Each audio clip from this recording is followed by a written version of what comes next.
Hello દોસ્તો, હું છું તમારો ભાઈ ફૂલો અને સ્વાગત કરું છું આપ સર્વનું એકમાત્ર યુટ્યુબ ચેનલ RFN મોજમાં. એફઆરની મોજમાં મિત્રો ચેનલ પર પહેલી વાર પધાર્યા હોય તો ખાલી મારું એક જ કામ કરવાનું છે, વિડીયો પૂરેપૂરો જોઈ લેવાનો છે. સબસ્ક્રાઈબ કરો કે ના કરો એ તમારી મરજી, પરંતુ વિડીયો પૂરેપૂરો જોઈ લેજો. Okay, let's start. શરૂ કરીએ. ધોરણ 7 સામાજિક વિજ્ઞાન પાઠ નંબર 1 રાજપૂત યુગ નવા શાસકો અને રાજ્યો. આપણે સિરીઝ ચાલુ કરી છે સંપૂર્ણ સામાજિક વિજ્ઞાનની ચોપડીનું સ્વાધ્યાયનું સોલ્યુશન કરાવવાના છીએ. લિસ્ટ બનાવેલી છે, લિંક નીચે ડિસ્ક્રિપ્શનના અંદર આપેલી છે. PDF ડાઉનલોડ કરવાની લિંક પણ નીચે ડિસ્ક્રિપ્શનના અંદર આપેલી છે, ત્યાંથી તમે ફ્રીના અંદર PDF મેળવી શકો છો. ઓકે, તો હવે આપણે સ્ટાર્ટ કરીએ સંપૂર્ણ સ્વાધ્યાયનું સોલ્યુશન. એના અંદર મિત્રો તો જોઈ લઈએ. સૌ પ્રથમ સ્ટાર્ટથી શરૂ કરીશું. પહેલા જ પ્રશ્ન શરૂ કરીશું. તો પહેલા જ પ્રશ્ન જોઈ લઈએ. નીચેના પ્રશ્નનો ઉત્તર 1-2 વાક્યોમાં આપો. રાણીની વાવ કોણે બંધાવી હતી? તો રાણીની વાવ રાણકી વાવ પાટણના, એટલે કે રાણીની વાવને બીજા રાણકી નામથી પણ ઓળખાય છે. ઓકે, પાટણના રાજવી ભીમદેવ સોલંકીની રાણી ઉદયમતી બંધાવી હતી. ઓકે, બીજો જોઈએ. પ્રશ્ન નંબર 2 છે ચૌહાણ વંશના શાસકો આરંભમાં કયા શાસન કરતા હતા? સોરી, ક્યાં શાસન કરતા હતા? કઈ જગ્યાએ શાસન કરતા હતા? એના અંદર જવાબ આપશે ચૌહાણ વંશના શાસકો આરંભમાં રાજસ્થાનના સાંભાર સરોવર નજીક અજમેરની ઉત્તરે આવેલ સાંભાર નામના સ્થળે શાસન કરતા હતા. ઓકે, સમજાઈ ગયું? આગળ જોઈ લઈએ. અણહિલવાડ પાટણની સ્થાપના કોણે કરી હતી? પંચાસરના શાસક જયશિખરીના પુત્ર વનરાજ ચાવડાએ સરસ્વતી નદીના કિનારે અણહિલવાડ પાટણની સ્થાપના કરી હતી. વાઘેલા વંશનો છેલ્લો શાસક કોણ હતો? તો કર્ણદેવ વાઘેલા વંશનો છેલ્લો શાસક હતો. ઓકે, આગળ જોઈએ. તો આગળ એના પછી જોઈએ નોંધ લખો રાજપૂતોના ગુણો. જે રાજપૂત પહેલાના રાજાઓ હતા તેમના અંદર કેવા કેવા ગુણો હતા તેના વિશે ચર્ચા કરી લઈએ. તેના અંદર જોઈએ તો રાજપૂતો સુરવીર હતા, ટીકીલા, નીડર, એકવચની હતા. એકવચની એટલે બોલ્યા તે બોલ્યા, પ્રાણ જાય પર વચન ન જાય, એ શરત પ્રમાણે. ઓકે, સમજ્યા?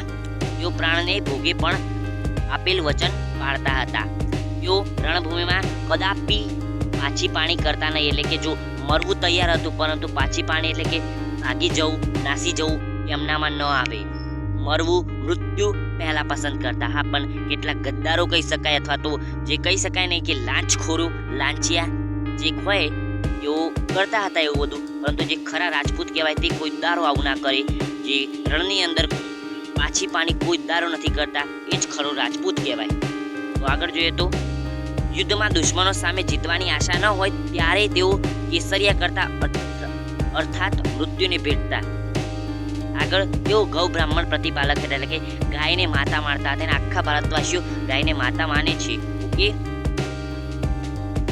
તેઓ શરણાગતનું કોઈ પણ ભોગે રક્ષણ કરતા હતા, કે જે શરણના અંદર આવે તેમની શરણાગત આવી જાય, એટલે કે તેમની નીચે જે કહી શકાય ને કે શરણમાં આવી જવું, એટલે કે તેમના પ્રતિ વફાદાર થઈ જવું, તો એઓનું કોઈ પણ ભોગે તેઓ રક્ષણ કરતા હતા. તેઓ યુદ્ધમાં ક્યારે અધર્મ કે છળકપટ કે પ્રપંચ રમતા નહીં, એટલે કે છળકપટ કે પ્રપંચ જેવું રમતા નહીં, એ એમનામાં ના આવે. કૂટનીતિ એમનામાં ન આવે. રાજપૂત યુગનો વેપાર વાણિજ્ય.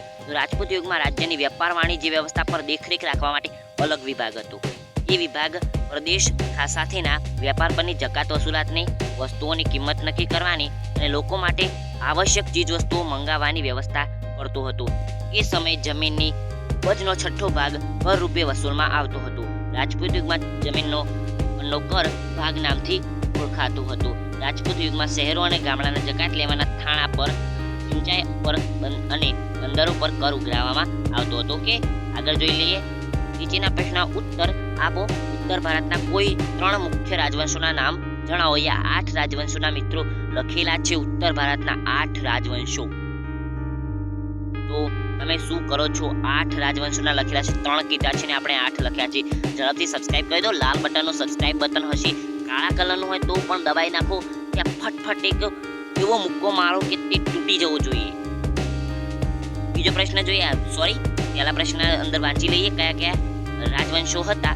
એના અંદર ગઢવાલ વંશ, સોલંકી વંશ, ચંદેલ વંશ, ચાવડા વંશ, પરમાર વંશ, વાઘેલા વંશ, ચૌહાણ વંશ અને સેન વંશ.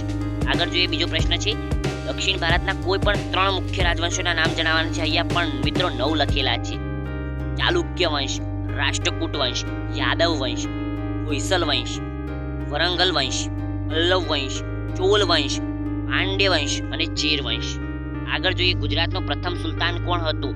ગુજરાતનો પ્રથમ સુલતાન મુઝફ્ફર શાહ હતું. તેનું મૂળ નામ જફર ખાન હતું. રાજમાતા મિનળ દેવી એ પ્રજા કલ્યાણના કયા કયા કાર્યો કર્યા હતા? રાજમાતા મિનળ દેવીએ પ્રજાવત્સલ હતા. તે પ્રજાના કલ્યાણમાં કામો કરવા માટે હંમેશા તત્પર રહેતા હતા. તેમણે પ્રજાને ન્યાય આપવા નોંધપાત્ર કામો કર્યા હતા. તેમણે સોમનાથનો યાત્રાવેળો નાબૂદ કરાવ્યો હતો.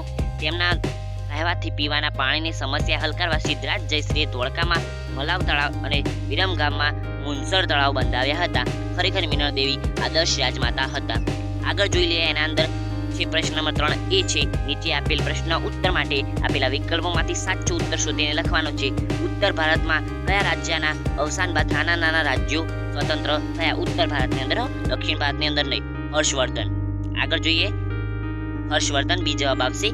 બુંદેલખંડનું રાજ્ય પાછળથી કયા નામે ઓળખાયું હતું? તો જીજાક બુક્તિ. આગળ માળવાના પરમાર વંશના શાસકો નીચેનામાંથી કોનો સમાવેશ થતો નથી? તો કુમારપાળ આવશે. આગળ 8મી સદીમાં બંગાળમાં કયા વંશનું શાસન હતું? તો પાલ વંશનું શાસન હતું. ઓકે, આગળ જોઈ લઈએ પ્રશ્ન નંબર 3 બ છે યોગ્ય જોડકા જોડો. વિભાગ અ અને વિભાગ બ. વિભાગ અ ની અંદર રાજ્યો છે અને વિભાગ બ ની અંદર શાસકો છે. તો એના અંદર જોઈ લે વિભાગ અ ના અંદર સેન વંશ છે. તો એના અંદર જવાબ આવશે સી વિજયસેન પ્રથમ. સોલંકી વંશ, તો એના અંદર જવાબ આવશે કુમારપાળ. આગળ પાલ વંશ, તો એના અંદર જવાબ આવશે ગોપાલ. આગળ રાષ્ટ્રકૂટ વંશ, તો ગોવિંદ ત્રીજો. અને પલ્લવ વંશ, તો નરસિંહ વર્મા ત્રીજો. તો મિત્રો આ હતું આપણા સ્વાધ્યાયનું સોલ્યુશન. તો મિત્રો આગળના વિડીયોના અંદર મળીશું ચેપ્ટર નંબર 2 નું પણ આપણી ચેનલ પર સ્વાધ્યાય સોલ્યુશન મૂકવામાં